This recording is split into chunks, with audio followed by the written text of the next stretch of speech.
Learners, welcome on commerce classes bye Jyoti Arora. So learners, आज की video में हम डिस्कस करने वाले हैं 12th क्लास की बिजनेस स्टडी की यूनिट 1 की केस स्टडी के बारे में। सो लर्नर्स, वीडियो को स्टार्ट करने से पहले अगर आप मेरे चैनल पे नए हैं, पहली बार मेरे चैनल को विजिट करें, then don't forget to like, share and subscribe for more videos. So let's we start. So हमारी पहली जो केस स्टडी है चैप्टर नंबर 1 की, यूनिट नंबर 1 की बिजनेस स्टडी की, that is certain person who have done their MBA। कुछ person है जो क्या करते हैं, अपनी MBA को कंप्लीट करते हैं। एस्टेब्लिश्ड अल्फा लिमिटेड, वो क्या एस्टेब्लिश कर लेते हैं, कंपनी एस्टेब्लिश कर लेते हैं जिसका नाम क्या है, Alpha Limited, with the aim of earning justifiable profit. Aim क्या रहेगा कंपनी का, प्रॉफिट को अर्न करना, and doing service to the society. कुछ पर्सन है, हमने क्या रीड किया, कुछ पर्सन है अपनी MBA कंप्लीट करते हैं और अपनी एक कंपनी एस्टेब्लिश करते हैं जिसका नाम क्या है, अल्फा लिमिटेड, और जिसका एम क्या है, प्रॉफिट अर्न करना and doing service to the society, society को सर्विस देना। In order to run their business successfully they took the help of several people. अपने बिजनेस को रन अप करने के लिए कुछ पीपल्स की हेल्प लेते हैं, कुछ पीपल्स को हायर करते हैं। The people working in the company were doing different activity, वो डिफरेंट एक्टिविटीज परफॉर्म करते हैं। देयर एक्टिविटीज वर डिफरेंट, उन सबकी एक्टिविटी क्या होती है, डिफरेंट होती है। But their aim was the same, लेकिन सभी का एम क्या है, सेम रहता है। Here the need was to continue putting in such effort. सबकी क्या होती है, हमने क्या रीड किया, कुछ पर्सन्स हैं MBA कंप्लीट करने के बाद अपनी कंपनी एस्टेब्लिश करते हैं प्रॉफिट अर्न करने के लिए और सोसाइटी को सर्विस देने के लिए, और कुछ पीपल्स को हायर करते हैं। सभी की एक्टिविटीज क्या है, डिफरेंट है, बट सभी का एम क्या है, एक ही तरफ है, गोल ओरिएंटेड है। Here the need was to continue putting in such effort as may not let the people lose their aim. वो कहते हैं कि सभी की एक्टिविटी इस तरह से होती है कि कंपनी का ऑल ओवर जो एम होता है वो कहीं गुम नहीं होता, मीन्स कंपनी अपने मेन एम पे फोकस करती है। Therefore, the arrangement made in the company was such that the effort of all the people may lead toward the same path. सभी का जो मेन टारगेट रहेगा, सेम पाथ, सेम टारगेट की तरफ रहेगा, सभी का मेन फोकस। सबसे नंबर 1 पे कहता है कि identify the features of management describe in the paragraph above, कि कंपनी की कौन सी फीचर्स यहाँ पे डिस्क्राइब की गई है। अगर हम बात करें, हमने ऊपर रीड किया कि कंपनी प्रॉफिट अर्न करने के लिए और सोसाइटी को सर्विस देने के लिए, बट लेकिन यहाँ पे अगर हम फीचर्स की बात करें, फीचर्स नहीं है प्रॉफिट और सर्विस की बात। यहाँ पे हमने रीड किया था उसके बाद कि सभी की एक्टिविटीज डिफरेंट होती है बट सभी का एम क्या है, सेम है। तो हमने मैनेजमेंट की फीचर्स के अंदर सबसे फर्स्ट फीचर्स के अंदर ही रीड किया था ऑलरेडी वीडियोस में। अगर आपने वो वाली वीडियो नहीं देखी है, then you can also check in playlist. हमने फीचर्स ऑफ मैनेजमेंट में देखा था कि management is the goal oriented process, कि हमारी जो मैनेजमेंट है, मैनेजमेंट जो होता है गोल ओरिएंटेड प्रोसेस है, कि सभी एक्टिविटीज का गोल हमारा डिफरेंट है, सभी पर्संस का, सभी एम्प्लॉयज का गोल अलग होता है, बट सभी का जो मेन सभी का फोकस रहता है मैनेजमेंट के ऑल ओवर ऑर्गेनाइजेशन के ऑब्जेक्टिव्स की तरफ रहता है। नेक्स्ट कहता है बी पार्ट में, also explain 2 more features of management. आप कोई भी 2 फीचर्स मैनेजमेंट की एक्सप्लेन कर सकते हो, लाइक कोई भी हो सकती है। Management is all pervasive function की, ऑल परवेसिव के अंदर क्या था, management is the universal process, की सभी business as well as non business organisation सभी में मैनेजमेंट की नीड होती है। फिर हमने रीड किया था management is a continuous process, कि सिर्फ एक बार हमें मैनेजमेंट की नीड नहीं होती, हमारी जो मैनेजमेंट है कॉन्टिन्यूस चलता रहता है, it is not a one shot function. इसके अलावा और भी बहुत सारी फीचर्स हो सकती हैं, like the management is the multi dimensional activities, जिसके अंदर हम management of work, management of peoples, management of operations आते हैं। इसके अलावा management is a intangible activities, हमारी मैनेजमेंट क्या है, इंटेंजिबल एक्टिविटीज है हमारी, हम मैनेजमेंट को देख नहीं सकते but it can be felt, हम फेल्ट कर सकते हैं जब हमारे टारगेट, हमारे रिजल्ट क्या आते हैं, पॉजिटिव आते हैं, हमें जब प्रॉफिट होता है। इसके अलावा हमने और भी फीचर कौन कौन सी की थी, management is a dynamic function, हमारा मैनेजमेंट क्या है, डायनामिक फंक्शन है।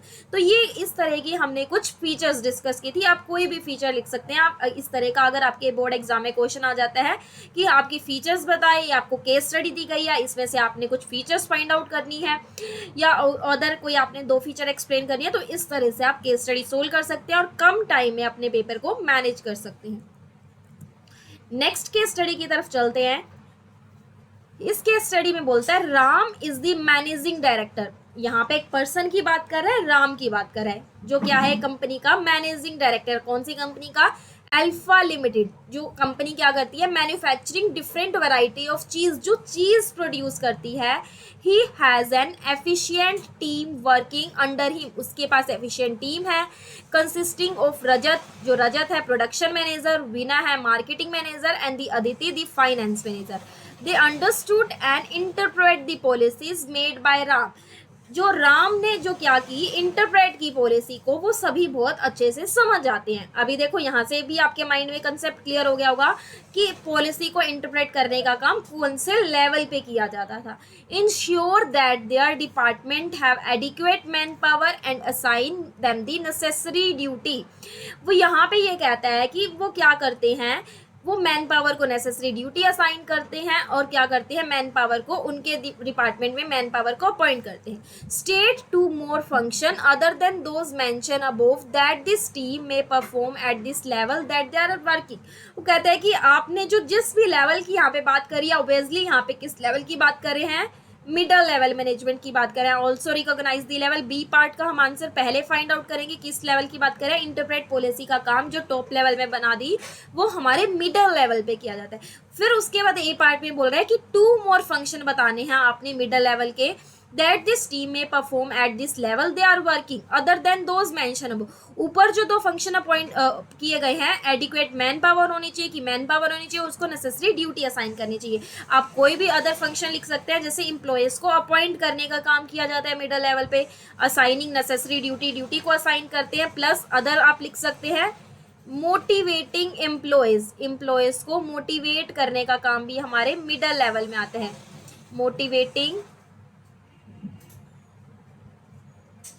एम्प्लॉय। इसके अलावा आप अदर भी लिख सकते हैं, कोई भी फंक्शन लिख सकते हैं, like the cooperation of employ या कोऑपरेटिंग एम्प्लॉय। एम्प्लॉय के साथ कोऑपरेट करना, ये किसका काम होता है, मिडल लेवल मैनेजमेंट का काम होता है। एम्प्लॉय को अपॉइंट करना, उसको मोटिवेट करना, कोऑपरेट करना, और उसको नेसेसरी ड्यूटी असाइन करना, ये सारे ही हमारे मिडल लेवल मैनेजमेंट के फंक्शंस हैं। नेक्स्ट केस स्टडी की तरफ चलते हैं। हमारी जो थर्ड केस स्टडी है, that is XYZ power limited setup A factory. एक कंपनी है जो एक अपनी खुद की फैक्ट्री सेटअप करती है फॉर मैन्युफैक्चरिंग। कौन सी कंपनी है, मैन्युफैक्चरिंग सोलर सिस्टम की इन ए रिमोट विलेज। विलेज में कंपनी सेटअप करती है सोलर सिस्टम को मैन्युफैक्चर करने के लिए। क्यों सेटअप करती है, as there was no reliable source of electricity in rural area, क्योंकि रूरल एरिया में कोई भी इलेक्ट्रिसिटी का अदर सोर्स नहीं है। The revenue earned by the company was sufficient day by day, so the company decided to increase production to generate higher sale. For this, they decided to employ people from the nearby village. देखिए company बहुत अच्छी चल रही है, लेकिन company का production increase करने के लिए कंपनी क्या करती है, ताकि हायर सेल इंक्रीज हो सके, कंपनी अपना प्रोडक्शन इंक्रीज करने का डिसीजन लेती है, और इसी के लिए एम्प्लॉय हायर करती है विलेजेस से ही। As there were few job opportunities were available in that area, क्योंकि जो हमारे रिमोट एरिया होते हैं वहाँ पे बहुत कम अपॉर्चुनिटीज अवेलेबल होती हैं जॉब के लिए। कंपनी क्या डिसाइड करती है, the company also decided to open school. Company decide करती है कि स्कूल भी ओपन करेंगे रिमोट एरिया में, और creches for the children of its employ. अपने एम्प्लॉय के बच्चों के लिए स्कूल क्रैच वगैरह ओपन करेंगे। देखिए ओब्वियसली माइंड से ही क्लियर है कि कंपनी प्रॉफिट अर्न करने के लिए जा रही है, तो कंपनी अपने ऑर्गेनाइजेशन के ऑब्जेक्टिव्स की तरफ जा रही है, और स्कूल को ओपन कर रही है, जॉब अपॉर्चुनिटीज अपने एम्प्लॉयज के लिए प्रोवाइड करा रही है, तो कंपनी अपने सोशल सोसाइटियल ऑब्जेक्टिव्स को भी पूरा यहाँ पे कर रही है। यहाँ पे इसने क्वेश्चन पूछा है हमारे से, हमसे केस स्टडी में, identify and explain the objective. आप आइडेंटिफाई भी करो और उसको एक्सप्लेन भी करो। Objectives of management discuss above, जो हमने ऊपर मैनेजमेंट के ऑब्जेक्टिव्स के बारे में डिस्कस किया, आपने उसको आइडेंटिफाई करना है और उसको क्या करना है, एक्सप्लेन करना है। देखिए ऑब्वियसली सी बात है, यहाँ पे हमारे दो ऑब्जेक्टिव्स डिस्कस किए गए हैं। हमारे तीन तरह के ऑब्जेक्टिव्स होते हैं हमारे मैनेजमेंट के, organisational objectives, social objective and personal. यहाँ पे पर्सनल किसी के भी ऑब्जेक्टिव्स की बात नहीं की गई। तो हमारे यहाँ पे दो तरह के ऑब्जेक्टिव्स को हमारे मैनेजमेंट के ऑब्जेक्टिव्स के बारे में एक्सप्लेन किया गया है। ऑर्गेनाइजेशनल ऑब्जेक्टिव्स, क्योंकि यहाँ पे कंपनी का भी है, कंपनी अपना इंटरेस्ट भी देख रही है, प्रॉफिट अर्निंग करना, सेल इंक्रीज करना, और कंपनी अपने सोशल ऑब्जेक्टिव, सोसाइटियल ऑब्जेक्टिव को भी फुलफिल कर रही है कि सोसाइटी के लोगों के इंटरेस्ट को भी ध्यान में रखना। सो ऑर्गेनाइजेशनल ऑब्जेक्टिव्स की बात करें तो इसका मीनिंग होता है it refers to the utilisation of human and material resources considering the interest of all the stakeholder, कि अपने ह्यूमन रिसोर्सेज का भी बेटर यूज करना और मटेरियल रिसोर्सेज का भी बेटर यूज करना, अपने इंटरेस्ट सभी स्टेक होल्डर के इंटरेस्ट को ध्यान में रखिए। अगर सोशल ऑब्जेक्टिव्स की बात करें, it refers to considering the interest of society, society के इंटरेस्ट को ध्यान में रखना ड्यूरिंग मैनेजरियल एक्टिविटीज, अपने काम के साथ साथ सोसाइटी का भी ध्यान रखा जाता है। So next case study is that mister Das, यहाँ पे बात की गई है मिस्टर दास की, was working in X limited, a company manufacturing air purifier.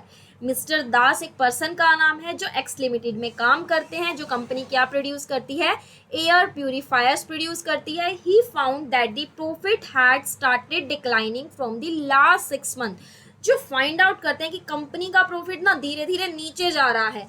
Profit has an implication for the survival of the firm, but company के लिए क्या जरूरी है, कंपनी का प्रॉफिट जरूरी है, कंपनी के लिए कंपनी का प्रॉफिट जरूरी है, बट कंपनी के लिए कंपनी का प्रॉफिट डाउन जा रहा है। वो क्या करते हैं, so he analyse the business environment, business environment को एनालाइज करते हैं to find out the reason for this decline, इस डिक्लाइन को देखने के लिए। और उन्हें यहाँ पे बात की गई है, यहाँ पे हमसे दो क्वेश्चन पुट किए गए हैं। Identify the levels of management, एक तो हमने लेवल्स ऑफ मैनेजमेंट को आइडेंटिफाई करना है।